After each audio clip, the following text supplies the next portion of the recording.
السلام علیکم ورحمۃ اللہ وبرکاتہ۔ میرے محترم عزیز دوستوں، آج ہم آپ کی خدمت میں اصحاب کہف کا واقعہ سنانے جا رہے ہیں۔ اس واقعے میں آپ کو اللہ کی قدرت کا ایسا نمونہ دیکھنے کو ملے گا جسے سن کر آپ کی روح خوش ہو جائے گی۔ اصحاب کہف کے واقعے میں چند نوجوان تھے۔ وہ چند نوجوان دین حق کی طرف مائل ہو چکے تھے اور راہ ہدایت پر آ گئے تھے۔ یہ نوجوان پرہیزگار تھے اور اپنے رب کو معبود مانتے تھے، یعنی توحید کے قائل تھے، اور یہ لوگ حضرت عیسیٰ علیہ السلام کے دین پر تھے۔ لیکن بعض روایات سے یہ بھی معلوم ہوتا ہے کہ یہ واقعہ حضرت عیسیٰ علیہ السلام سے پہلے کا ہے، اور یہودیوں کی کتابوں میں یہ واقعہ موجود تھا۔ اس سے یہی ثابت ہوتا ہے کہ یہ واقعہ حضرت عیسیٰ علیہ السلام سے پہلے کا ہے۔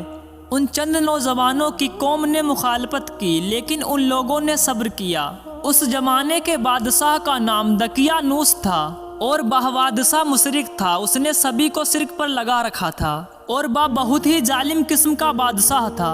وہ بادشاہ بت پرستی کراتا تھا، وہاں سالانہ میلہ لگتا تھا۔ یہ نوجوان اپنے ماں باپ کے ساتھ اس میلے میں گئے۔ انہوں نے وہاں پر بت پرستی ہوتے دیکھی تو میلے سے بیزار ہو کر نکل آئے اور سبھی ایک درخت کے نیچے جمع ہو گئے۔ اس سے پہلے یہ لوگ الگ الگ تھے، ایک دوسرے کو جانتے پہچانتے نہیں تھے۔ جب ان چند نوجوانوں کے بیچ بات چیت شروع ہوئی تو معلوم ہوا کہ یہ سبھی بت پرستی سے بیزار ہو کر میلے سے چلے آئے ہیں۔ اب یہ سبھی نوجوان آپس میں گھل مل گئے اور ان لوگوں نے اللہ کی عبادت کے لیے ایک جگہ مقرر کر لی۔ رفتہ رفتہ مشرک قوم کو ان کے بارے میں پتہ چل گیا۔ مشرک قوم کے لوگوں نے ان چند نوجوانوں کو پکڑ کر بادشاہ کے سامنے پیش کیا۔ جب اس ظالم بادشاہ نے ان چند نوجوانوں سے سوال کیا تو انہوں نے نہایت دلیری اور ہمت کے ساتھ جواب دیا اور شرک سے بری ہونے کا اعلان کیا۔ اس کے بعد بادشاہ اور درباریوں کو بھی انہوں نے توحید کی دعوت دی۔ ان نوجوانوں نے صاف صاف کہہ دیا، ہمارا رب وہی ہے جو آسمان اور زمین کا خالق ہے، اور یہ ناممکن ہے کہ ہم اس کے سوا کسی اور کی عبادت کریں۔ ان نوجوانوں کی صاف گوئی پر بادشاہ بگڑ گیا۔ اس نے انہیں ڈرایا دھمکایا اور کہا کہ اگر یہ باز نہ آئے تو میں انہیں سخت سزا دوں گا۔ بادشاہ کا حکم سن کر ان نوجوانوں میں کوئی کمزوری پیدا نہ ہوئی، ان کے دل اور مضبوط ہو گئے، لیکن ساتھ ہی انہوں نے محسوس کر لیا کہ یہاں پر رہ کر ہم لوگ اپنی دینداری پر قائم نہیں رہ سکیں گے۔ اس لیے انہوں نے سب کچھ چھوڑ کر وہاں سے نکلنے کا ارادہ کر لیا۔ جب یہ لوگ اپنے دین کو بچانے کے لیے قربانی دینے پر تیار ہو گئے تو ان پر اللہ تعالیٰ کی رحمت نازل ہوئی اور ان سے فرما دیا گیا، جاؤ تم کسی غار میں پناہ حاصل کرو، تم پر تمہارے رب کی رحمت ہوگی اور وہ تمہارے کام میں آسانی اور راحت مہیا کرا دے گا۔ بس یہ لوگ موقع دیکھ کر وہاں سے بھاگ نکلے اور ایک پہاڑ کی غار میں چھپ گئے۔ اس مشرک قوم نے ان کو چاروں طرف تلاش کیا لیکن وہ نہیں ملے۔ اللہ تعالیٰ نے انہیں ان کے دیکھنے سے عاجز کر دیا، اور اسی قسم کا واقعہ حضور صلی اللہ تعالیٰ علیہ وسلم کے ساتھ پیش آیا تھا، جب آپ نے حضرت ابو بکر صدیق رضی اللہ تعالیٰ عنہ کے ساتھ غار سور میں پناہ لی تھی، لیکن مشرکین غار کے منہ تک آنے کے باوجود آپ کو نہیں دیکھ پائے۔ اس واقعے میں بھی چند روایت میں تفصیل اس طرح ہے کہ بادشاہ کے آدمیوں نے ان کا تعاقب کیا تھا اور غار تک پہنچ آئے تھے، لیکن غار میں وہ ان لوگوں کو نظر نہیں آئے۔ قرآن کریم کا اعلان ہے کہ اس غار میں صبح و شام دھوپ آتی جاتی ہے۔ یہ غار کسی شہر کے کسی پہاڑ میں ہے، یہ یقینی طور پہ کسی کو معلوم نہیں۔ پھر اللہ تعالیٰ نے ان نوجوانوں پر نیند طاری کر دی۔ اللہ تعالیٰ انہیں کروٹیں بدلواتا رہا، ان کا کتا بھی غار میں ان کے ساتھ تھا۔ اللہ تعالیٰ نے جس طرح سے اپنی قدرت کاملہ سے انہیں سلا دیا تھا، اسی طرح سے ان کو جگا بھی دیا۔ وہ 309 سال تک اس غار میں سوتے رہے تھے۔ اب 309 سال بعد جاگے تو بالکل ایسے تھے جیسے ابھی کل ہی سوئے تھے۔ ان کا بدن، کھال بال، گج، ہر چیز صحیح سلامت تھی، یعنی جیسے سوتے وقت تھے ویسے ہی بیدار ہونے کے بعد تھے۔ ان کے جسم میں کسی قسم کی تبدیلی نہیں ہوئی تھی۔ وہ نوجوان آپس میں کہنے لگے، کیوں بھائی ہم کتنی دیر تک سوتے رہے ہیں؟ ایک نوجوان نے جواب دیا، 1 دن یا اس سے بھی کم۔ یہ بات اس نوجوان نے اس لیے کہی تھی کہ صبح کے وقت سوئے تھے اور جب نیند سے بیدار ہوئے تو شام کا وقت تھا، اس لیے انہوں نے یہی خیال کیا کہ وہ ایک دن یا اس سے کم ہی سوئے ہیں۔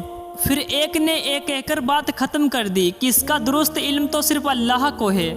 اب انہیں شدید بھوک پیاس کا احساس ہوا۔ انہوں نے سوچا کہ بازار سے کھانا منگوانا چاہیے۔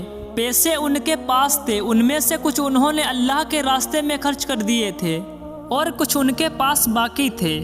ان میں سے ایک نے کہا، ہم میں سے کوئی پیسے لے کر بازار چلا جائے اور کھانے کے لیے پاکیزہ اور عمدہ چیز لے آئے، اور آتے ہوئے اور جاتے ہوئے اس بات کا خیال رکھے کہ کہیں لوگوں کی نظر اس پر نہ پڑ جائے۔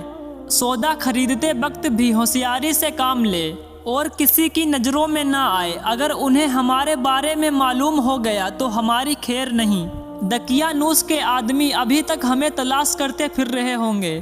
چنانچہ اس میں سے ایک باہر نکلا، اسے سارا نقشہ ہی بدلا ہوا نظر آ رہا تھا۔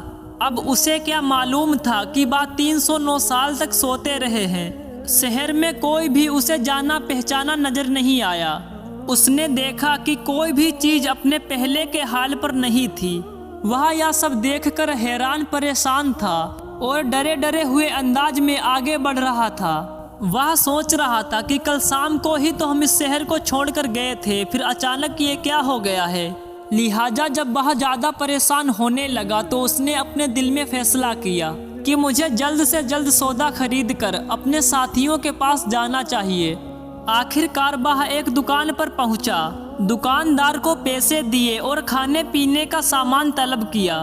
دکاندار اس سکے کو دیکھ کر حیرت میں پڑ گیا۔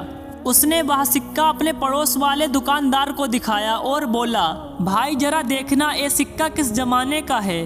اس نے دوسرے کو دیا۔ اس طریقے سے وہ سکہ کئی ہاتھوں میں گھوم گیا۔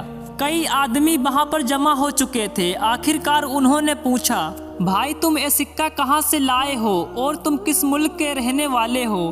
اس نوجوان نے جواب دیا اور کہا، میں تو اسی شہر کا رہنے والا ہوں، کل شام کو ہی تو یہاں سے گیا تھا اور یہاں کے بادشاہ دقیانوس ہیں۔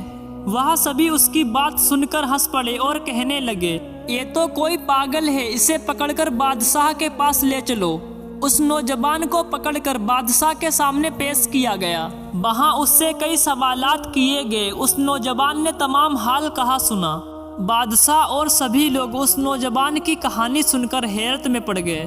آخر انہوں نے کہا، اچھا ٹھیک ہے، تم ہمیں اپنے ساتھیوں کے پاس لے چلو، وہ غار ہمیں بھی دکھاؤ۔ چنانچہ سبھی لوگ اس نوجوان کے ساتھ غار کی طرف روانہ ہوئے۔ وہاں پر جا کر ان نوجوانوں سے ملے اور انہیں بتایا کہ دقیانوس کی بادشاہت ختم ہوئے 3 صدیاں بیت چکی ہیں اور اب یہاں پر اللہ کے نیک بندوں کی حکومت ہے۔ بہرحال ان نوجوانوں نے اپنی باقی کی زندگی اسی غار میں گزاری اور وہیں پر وفات پائی۔ بعد میں ان لوگوں نے ان کے اعزاز کے طور پر پہاڑ کی بلندی پر ایک مسجد کی تعمیر کی تھی۔ ایک روایت میں یہ بھی ہے کہ جب شہر جانے والا پہلا نوجوان لوگوں کو لے کر غار کے قریب پہنچا تو اس نے کہا، تم لوگ یہیں پر ٹھہرو، میں انہیں جا کر خبر دیتا ہوں۔ اب یہ ان لوگوں سے الگ ہو کر غار میں داخل ہو گیا۔ ساتھ ہی اللہ تعالیٰ نے ان پر پھر نیند طاری کر دی۔ بادشاہ اور اس کے ساتھی اسے تلاش کرتے رہے، لیکن انہیں نہ وہ نوجوان ملا اور نہ ہی غار نظر آئی۔ اللہ تعالیٰ نے ان کی نظروں سے غار کو اور ان سب کو چھپا دیا۔ ان کے بارے میں لوگ خیال ظاہر کرتے رہے کہ وہ 7 لوگ تھے اور 8واں ان کا کتا تھا، یا وہ 9 تھے، 10واں ان کا کتا تھا۔ بہرحال ان کی گنتی کا صحیح علم اللہ ہی کو ہے۔ اللہ اکبر۔ میرے محترم عزیز دوستوں، آج کے لیے بس اتنا ہی، ملتے ہیں اگلے ویڈیو میں۔ یا اللہ مجھ سے جو بھی پڑھنے یا بولنے میں غلطیاں ہوئی ہوں ان کو اپنے محبوب صلی اللہ علیہ وسلم کے صدقے سے معاف عطا فرما۔